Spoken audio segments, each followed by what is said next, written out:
پانی پینے کو دل کرتا ہے تو پانی پی لیتا ہے، جب کھانے کو دل کرتا ہے کوئی چیز کھا لیتا ہے۔ روزہ رکھنے کا اصل مقصد جو ہے اور تقویٰ جو اللہ پاک نے فرمایا اس کو اگر بندہ سمجھے گا تو پھر روزے کا مطلب بھی سمجھ آئے گا، اس کا مقصد بھی سمجھ آئے گا۔ لعلکم تتقون اللہ پاک نے کہا ہے، یہ بات سمجھنے والی ہے۔ اصل حضرت قاضی ثناء اللہ پانی پتی رحمۃ اللہ علیہ نے یہ تقوی کی ڈیفینیشن کی ہے اور انہوں نے بتایا کہ تقویٰ کسے کہتے ہیں۔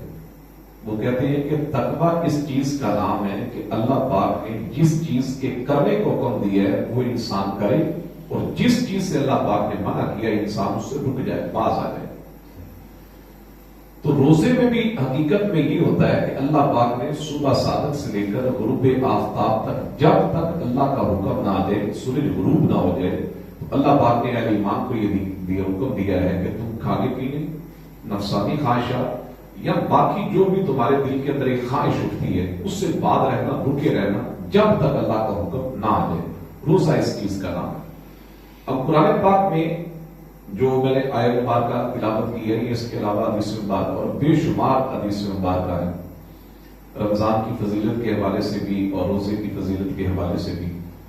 تو اگر اس آیت مبارکہ کو دیکھا جائے نا کہ جو اللہ پاک نے فرمایا کہ یا ایھا الذین آمنوا کتب علیکم الصیام کما کتب علی الذین من قبلکم لعلکم تتقون، تو آپ کبھی اس کے اوپر غور کریں۔ یہ بڑی دفعہ ہم بھی پڑھتے رہے، لوگ بھی اس بارے میں سنتے ہیں کہ مشہور قرآن پاک کی آیت مبارکہ ہے رمضان کے حوالے سے، لیکن آپ تھوڑا سا غور کریں کہ آج کے دور میں یہ سمجھنا بڑا ضروری ہے، بلکہ ہر دور میں یہ سمجھنا ضروری ہے کہ اللہ پاک نے اہل ایمان پر جو روزے فرض کیے نا، فرض کرنے کے ساتھ ہی اللہ پاک نے یہ بھی کہا ہے کہ جس طرح تم پر روزے فرض کیے، جس طرح تم سے پہلے لوگوں پر فرض کیے، لعلکم تتقون، تاکہ تم تقویٰ پرہیزگاری اختیار کرو۔ اب یہ بات سمجھنے والی ہے۔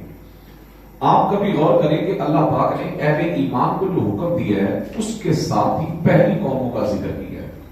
یہ بڑی دلچسپ بات ہے اور سمجھنے والی ہے۔ آپ دیکھیں عام طور پر یہ قرآن پاک کی آیت مبارکہ پڑھی جاتی ہے تو روزے کی فضیلت اس کے بارے سے بات کی جاتی ہے۔ تو اگر اس بات پر غور کیا جائے تو یہ سمجھنے والی ہے کہ اللہ پاک نے پہلی قوموں کا ذکر کر کے تقوی کا ذکر کیا ہے۔ روزہ حقیقت میں تقوی کا نام ہے، پرہیزگاری کا نام ہے، اللہ سے ڈرنے کا نام ہے۔ جو اس کا حکم ہے اس کو ماننا، جس سے رب کائنات نے منع کیا ہے اس کو رک جانا اس سے، اور جس کے کرنے کا حکم دیا وہ بندہ کام کرے۔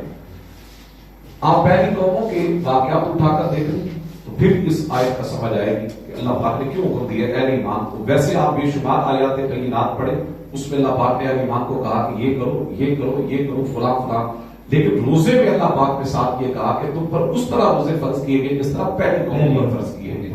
اب یہ بڑی دلچسپ بات ہے، کیوں کہا کہ پہلی قوموں کا کیا طریقہ کار ہو گیا تھا؟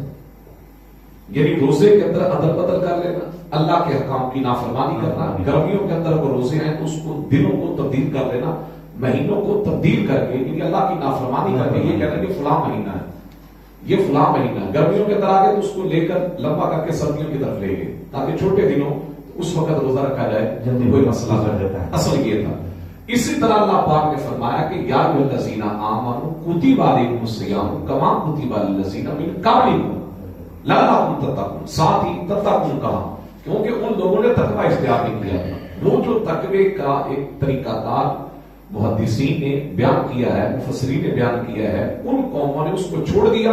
اللہ پاک نے اہل ایمان کو حکم دینے کے ساتھ پہلی قوموں کا ذکر اس لیے کیا تاکہ تم بھی پہلی قوموں کی طرح نہ کرو۔ جس طرح آج کل بے شمار مسائل نکل آئے ہیں، لوگوں نے نئی نئی باتیں نکالنی ہیں، لوگوں کو نئی باتیں کی طرف لگا کرنا کہ تاکہ پتہ چلے کہ میں نے ایک نئی بات دی ہے، لوگوں کو بہکانا شروع کر دیا ہے۔ یہ سب سے بڑی خرابی کا سبب بن رہی چیز آج کے دور میں۔ اس لیے رب کائنات نے پہلی قوموں کا ذکر کر کے کہا کہ اس طرح کے اصول نہ بناؤ، اس طرح کے ضابطے نہ بناؤ جس طرح پہلی قوموں نے بنائے تھے۔ اپنی نفسانی خواہشات، اپنے دل کی خواہشات کیا ہیں اس کو آگے لوگوں کو فارورڈ کر رہے ہیں، بتا رہے ہیں کہ اس طرح تم بھی کرو، ہے اصل میں اپنے دل کی بات۔ اس لیے اللہ پاک نے فرمایا کہ اے ایمان والو تم پر روزے فرض کیے جس طرح تم سے پہلے لوگوں پر فرض کیے تھے تاکہ تم تقوی اختیار کرو۔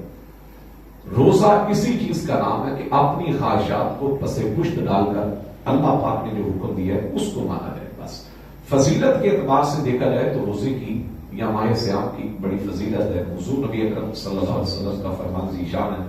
تاجدار کائنات صلی اللہ علیہ وسلم نے فرمایا کہ من صام رمضان ایمانا و احتسابا غفر له ما تقدم من ذنبه. تاجدار کائنات صلی اللہ علیہ وسلم نے فرمایا کہ جس نے رمضان مبارک کے مہینے میں روزے رکھے، اب اس کے بارے میں حضور نے کیا فرمایا؟ ایمانا و احتسابا، ایمان اور احتساب کے ساتھ غفر له ما تقدم من ذنبه. تو اللہ